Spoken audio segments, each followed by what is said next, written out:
छात्रों, हम आपके लिए यूपीएससी आईएएस प्रारंभिक परीक्षा से क्लास लेकर आए हैं और ये 20वीं क्लास है। सामान्य अध्ययन, मौर्य एवं मौर्योत्तर काल। पहला प्रश्न आपके सामने है। और ऐसे छात्र जो पहली बार चैनल पर आए हैं, चैनल को सब्सक्राइब नहीं कर रखा है, चैनल को सब्सक्राइब करें। देखिए, कथन ए, अशोक ने कलिंग को मौर्य साम्राज्य में जोड़ लिया। कारण, कथन था कि अशोक ने कलिंग को मौर्य साम्राज्य में जोड़ लिया। इसका कारण दिया है इसने, कलिंग दक्षिण भारत से आने वाली स्थलीय एवं समुद्री मार्गों को नियंत्रित करता था। इसमें ए बिल्कुल सही है। अशोक ने कलिंग को मौर्य साम्राज्य में जोड़ लिया, बिल्कुल सही। कलिंग दक्षिण भारत से आने वाले स्थलीय एवं समुद्री मार्गों को नियंत्रित करता था, बिल्कुल सही है। ए और आर दोनों सही हैं तथा आर ए की सही व्याख्या है, बिल्कुल सही व्याख्या है। ठीक है ना। प्राचीन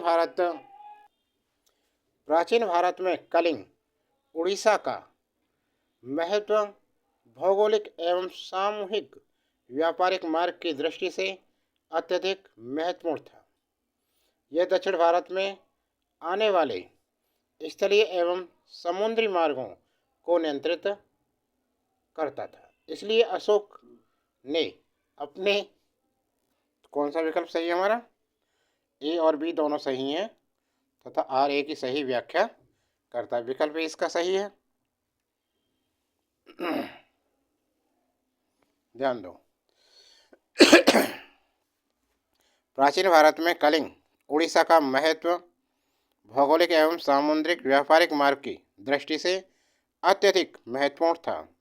यह दक्षिण भारत से आने वाले स्थलीय एवं समुद्री मार्गों को नियंत्रित करता था। इसलिए अशोक ने अपने राज्याभिषेक के 8वें वर्ष 261 ईसा पूर्व में कलिंग पर विजय प्राप्त की तथा इसे मौर्य समाज में जोड़ दिया था।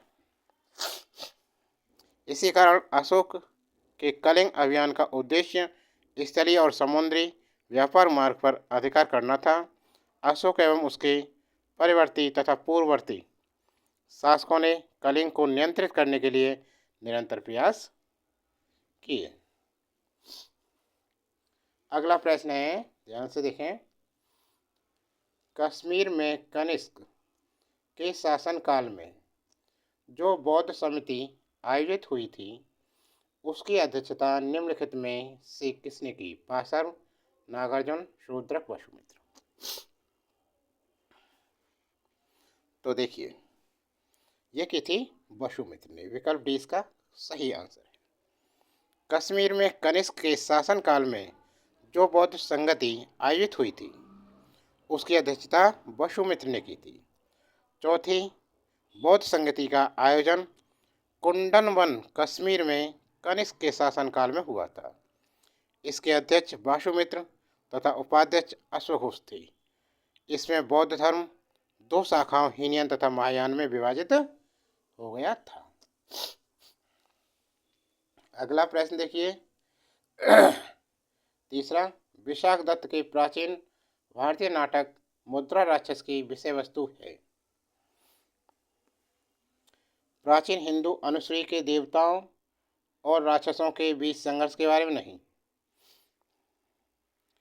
एक आर्य राजकुमार और एक कबीली महिला की प्रेम कथा के बारे में नहीं, एक आर्य कबीलों के बीच सत्ता के संघर्ष की कथा के बारे में नहीं, चंद्रगुप्त मौर्य के समय में राजदरबार की दूर भी संधियों के बारे में। बिल्कुल सही। विकल्प डी इसका करेक्ट आंसर है। देखिए, विशाख दत्त के प्राचीन भारतीय नाटक मुद्रा राक्षस की विषय वस्तु चंद्रगुप्त मौर्य के समय में राजदरबार की दूर भी संधियों के बारे में संबंधित है। इसकी रचना 4वीं सदी के उत्तरार्ध एवं 5वीं सदी के पूर्वार्ध में की गई थी। इस ग्रंथ से चंद्रगुप्त मौर्य और उसके पुत्र गुरु, इस ग्रंथ में से चंद्रगुप्त मौर्य और उसके गुरु चाणक्य के विषय में एक साथ ही नंदवंश के पतन एवं मौर्य वंश की स्थापना के इतिहास के बारे में जानकारी मिलती है। इस नाटक में मौर्य साम्राज्य के संस्थापक चंद्रगुप्त मौर्य को वृषल कहा गया है। चंद्रगुप्त मौर्य को क्या कहा गया है? वृषल कहा गया है विशाख दत्त के मुद्रा राक्षस नाटक में। ठीक है ना। अगला प्रश्न, अब अगला प्रश्न देखो ध्यान से। निम्नलिखित कथनों पर विचार कीजिए।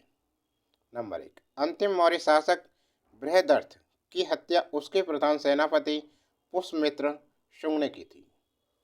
नंबर 2, अंतिम शुंग राजा देवभूति की हत्या उसके ब्राह्मण मंत्री वासुदेव कंडम ने की और उसके राज सिंहासन को हथिया लिया।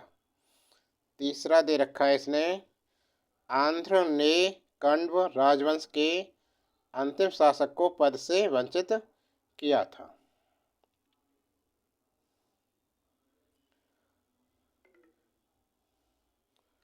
तो कौन से कथन सही हैं?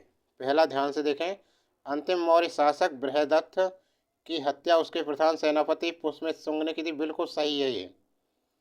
अंतिम शुंग राजा देवभूति की हत्या उसके ब्राह्मण मंत्री वासुदेव कंडम ने की और उसके राज सिंहासन को हत्या लिया, ये भी बिल्कुल सही है।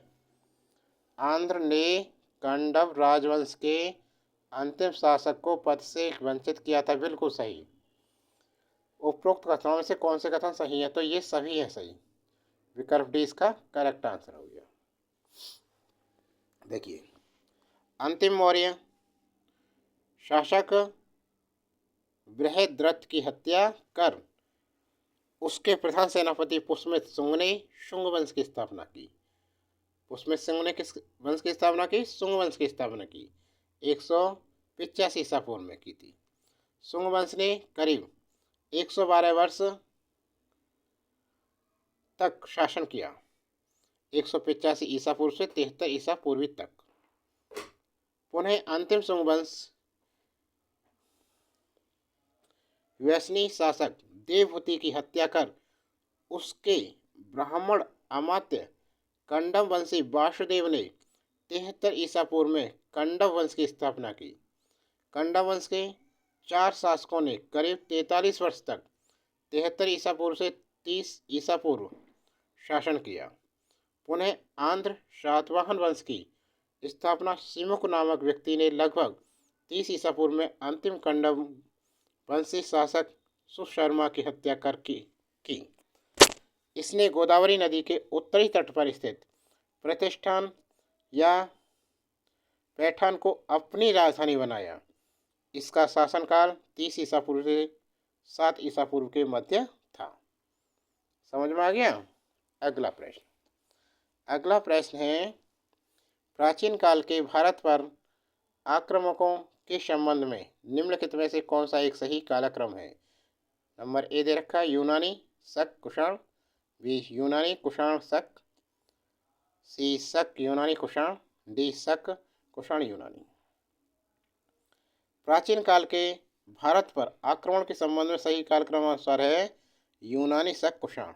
विकल्प ए इसमें बिल्कुल सही है आंसर।